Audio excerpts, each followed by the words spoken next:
आज बनाई है मैंने कोकोनट बीफ कढ़ाई। तो गोश्त था तकरीबन 1.5 पाव। इसको अच्छी तरह धो के साफ़ कर लिया है। अभी इसमें है 5 प्याज़ें डाली है मैंने, 3 ये हैं, 2 मैंने और ऐड की थी और 3 बड़े टमाटर हैं और लहसुन अच्छा खासा और अदरक का 1 इंच से कम का टुकड़ा। और लहसुन अदरक मैंने पीस लेना है। सरसों का तेल इस्तेमाल किया है नेचर्स फ्रेश वालों का, कोल्ड प्रेस है और आराम से गर्म भी नहीं करना पड़ता, बस डायरेक्ट डाल दें। ये जो लहसुन अदरक पीसा था ये मैंने अब इस तेल में डाल दिया है और अब इसको थोड़ा-सा हमने जो है ना वो थोड़ा-सा गर्म करना है और साथ ही हमने डाल देना है इसमें गोश्त।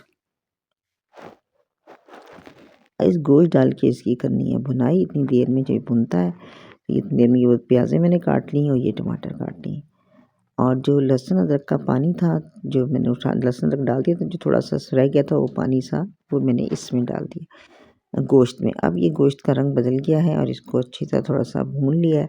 उसके बाद इसमें डाले हैं टमाटर और फिर डालनी है इसमें प्याज़। ये बहुत सादा इस तरीके से बनती है और बहुत ही मज़ेदार किस्म की होती है।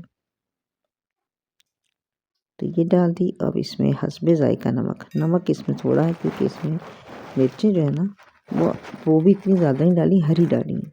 तो नमक इसमें हिसाब से डालें। जब ये गल जाएगा कुकर को वेट लगा दें और गल जाती है। मैंने लिया तकरीबन 1.5 टीस्पून जो है धनिया, इसको दरदरा पीस लिया। अब ये है बाकी 1 जो इंच टुकड़ा था अदरक का है और ये बाकी है मिर्चें और ये मैंने अभी इसमें पानी है, भुना नहीं है, तो ये मैंने दोनों चीज़ें इसमें डाल दी हैं। अगर मैं पहले से डाल देती ना तो इनका अदरक और मिर्चें बिल्कुल घुल जाती। हाँ, धनिया आप पहले भी डाल सकते हैं लेकिन इस मरहले पे ज़रा ये धनिया थोड़ा-सा साबित रहता है। अब ये 2 चम्मच क्रश्ड कोकोनट डाला है। ये जो है ना नारियल का बुरादा, अब अगर फ्रेश मिलता है तो तकरीबन आपने आधे से कम, चौथाई हिस्सा डालना है उसका नारियल का। अब इसको गलाना है और फिर इसके बाद इसकी करनी है भुनाई। अच्छी तरह पानी डाल के कई दफ़ा भूनें ताकि ये जो है जिसमें हमने नारियल डाला है वो गल जाए। उसके बाद जब अच्छी तरह भुनाई कर लेंगे और घी छूट जाएगा, 2-3 दफ़ा इसे पानी का छींटा दे के भूनना है।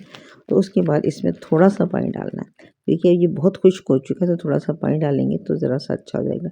और इसके बाद इसमें हरी मिर्चें, हरा धनिया डाल देना और मिर्चें मैंने बहुत थोड़ी सी डाली, हरा धनिया डाला है। उसके बाद जब इसकी भुनाई थोड़ा-सा और इसको भूनना है ताकि इसकी धनिये की खुशबू बस जाए। अब इसको उतार लें, उतार के वो जो बाकी धनिया था और अदरक था इससे गार्निश कर दें। बहुत ही मज़ेदार किस्म की बीफ कोकोनट कढ़ाई तैयार हो जाती है।